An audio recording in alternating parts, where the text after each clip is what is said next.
Шановний, почекайте, а де причина зупинки? Ви не назвали статтю причини зупинки.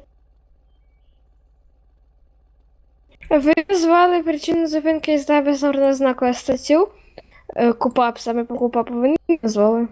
Чому так?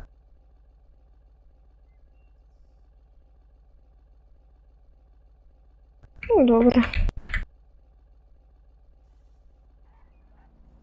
Що ви там все робите?